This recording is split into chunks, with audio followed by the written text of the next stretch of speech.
A film called Wonder Woman, whose main character is called Wonder Woman, and yet you don't really hear the phrase Wonder Woman uttered through this film.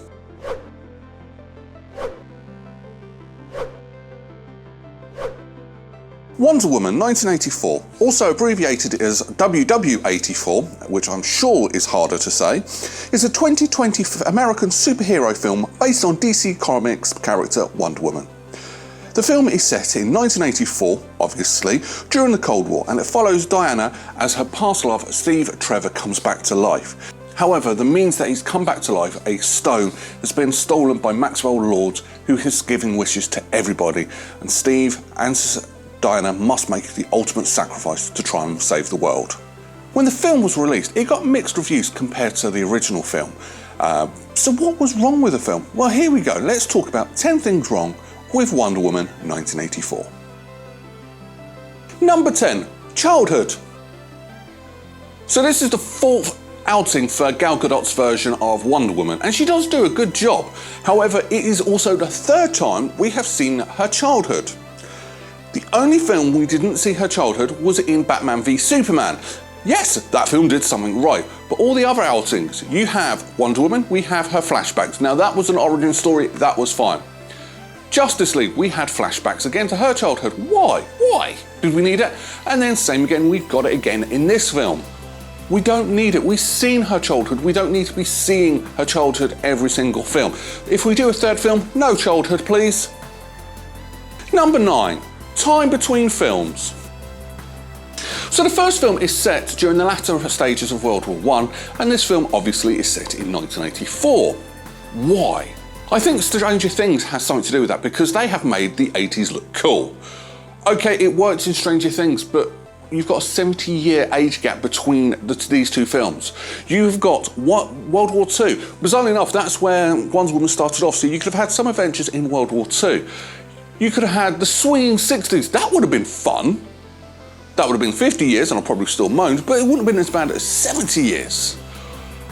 I think they missed a massive opportunity there. Number 8, hung up. So by the time this film starts, Steve Trevor has been dead for near enough 70 years, and she's still hung up on him. I don't quite believe that. They were only together for a few months. Yes, I know he was her first love, but still, 70 years hung up and she's never moved on. Really? I didn't no, that just didn't sink in with me. Maybe that's because I'm a bloke. Number 7, female villain stereotypes.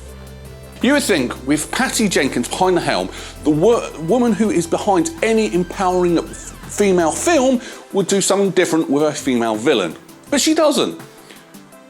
Cheetah, when she first appears as Barbara, she is basically a uncool, unfunny klutz. Just like every other female villain you get. Look at Batman Returns. What an appalling villain. Why? I mean, she turns into something great, but same again, it's stereotypical. Do something different. I mean, Catwoman had a fantastic, strong female lead. Another appalling film I'm giving praise to. Do something different. Number 6, Maxwell Lord. In the comics, Maxwell Lord is a genius. He is an entrepreneur, successful businessman. He is brilliant. Granted, he's very selfish and predominantly a bad guy, but he is brilliant. This film portrays Maxwell Lord as a loser, complete and utter opposite. This film also portrays that he came from an abusive background. No, he didn't. He came from a very loving family. Did they just use a completely different character, one that I can't actually find, and just stuck Maxwell Lord in because he's a bigger name? No, it was a completely wrong character. It could have still worked with a successful Maxwell Lord, but no, once again, you've just got Maxwell Lord as a loser, and I didn't exactly like him. Number 5, Steve Trevor's arrival. According to the trailers, the biggest focus of this film is the fact that Steve Trevor is back from the dead. In fact, we were told this before the film started filming, that Steve Trevor is back from the dead. That's the main focus, well, according to all the press and marketing. Except he doesn't turn up to the 45-minute mark. In a 2.5-hour film, there goes a quarter of your film, and he's not in it. Misleading? Possibly. But I was expecting and looking forward to him appearing in this film, and we didn't get it. Well, we did, just later than I wanted. Number 4, repeating the first film. One of the main themes from the first film is discovery. Diana, or Wonder Woman's joy and baby-like finding out what the world was really like. And it was brilliant, it was very well done. And it was one of the most successful things from the film. So what do they do with this film? Well, let's repeat it, shall we? Instead of being Diana, it was Steve looking at a world anew with this new baby-faced, fresh-faced look at the world. He thinks it's amazing. I think it was boring because we already did that in the last film. Number 3, lack of Wonder Woman. I'm not talking about what I said at the beginning of this video, I'm actually talking about a lack of Wonder Woman. Literally. Now, she's in the beginning part briefly as a montage where she's in a mall beating up some bad guys. Great, fine. And then we don't see Wonder Woman until the 1 hour, 20-minute mark. And that was only a couple of minutes long. And then we don't see her again until the 1 hour, 45-minute mark. This is a 2.5 hour film about Wonder Woman, and you hardly see Wonder Woman. Why do filmmakers do this? Right, we've got a superhero. Let's not put the superhero in as much. Let's face it, we're all fanboys. We want to see the superhero. Number 2, golden armour. Another thing from the presses and marketing is the fact that she's wearing this beautiful golden armour, which is briefly touched upon in the film, and she doesn't wear it until the last 20 minutes of the film. You've just given away a brilliant plot twist.